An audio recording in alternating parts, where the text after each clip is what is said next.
parade, rest. Good morning, I'm First Lieutenant Scott, and on behalf of Commander Schray, the commanding officer here at the Jacksonville MEPS, I'd like to thank you for deciding to enlist into the armed forces. Your decision to become a service member is very honorable. Less than 1% of our population currently serve and defend our U.S. Constitution. So once you take this oath of enlistment, you'll now be charged with carrying out the same obligations that I do, as well as to place myself and those currently in the military as our future leaders. I tell you this up front so you know the commitment that lies behind what you're about to do. Everything from this point forward will reflect back upon you and on your service of choice. So keep that in the front of your minds when it comes to the things that you do and the things that you say. As you go off to basic training, I would be remiss if I didn't tell you the days will be very long and sometimes hard, but it is something you can accomplish. Listen to your instructors and make great friends. Overall, the military is a very rewarding career path, and hopefully it's something you will grow to love. I have 2 mandatory questions that I must ask you. Have you been briefed on and do you understand DoD separation policy and restrictions on personal conduct in the armed forces and UCMJ Articles 83, 85, and 86? Yes, ma'am. Does anyone have any questions, reservations, or reluctance to enlisting at this time? No, ma'am. Group, attention. Raise your right hand and repeat after me. I state your full name. Do solemnly swear or affirm that I will support and defend the Constitution of the United States against all enemies, foreign and domestic, that I will bear true faith and allegiance to the same, that I will obey the orders of the President of the United States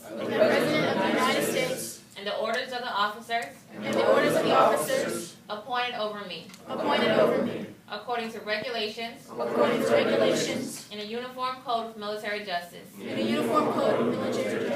So help me God. Let me place your arms down. On the commands of right, face, and dismiss, you execute those commands and exit to the door at my left, beginning with the first person in the front row. Right, face.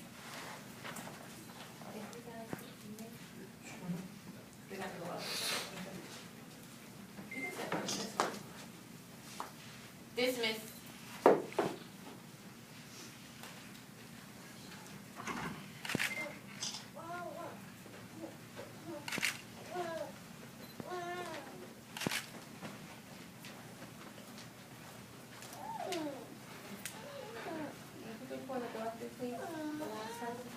Thank you. Congratulations, everyone. What will happen now is they're going to sign their contracts. Because they must individually verify the information, it will take maybe another 20 to 25 minutes for the entire group to be done. However, depending on where their son or daughter is, they may be on the lower or the upper end of the time scale. If they haven't gone to lunch yet, they will immediately do so in the dining facility to our right. You are more than welcome to sit with them. However, if the room does become full, you may have to give up your seat to another applicant who is here for processing. After that, they'll get their travel brief back in the ceremony briefing room. At that time, they'll get their travel itinerary, a meal card, and an information card in case they have to call to the MEPS for an issue at the airport. Between now and then, just spend as much time as you have left with your family members, and you will hear over the intercom when they are actually leaving the MEPS en route to the airport. You are more than welcome to follow them to the airport. However, once they go through the TSA counter, you can't go past that unless they give you a special badge, because I don't think they do anymore. Do you have any questions? Okay, just give us a few more minutes and we'll try to get them back to you as quickly as possible. Oh, one other thing. If you want to take additional pictures or videos, you are more than welcome to remain here in this room to do so. Or if it's too full, you can come back in at a later time for your pictures. But you can spend as much time in here as you like for your pictures. And that's it.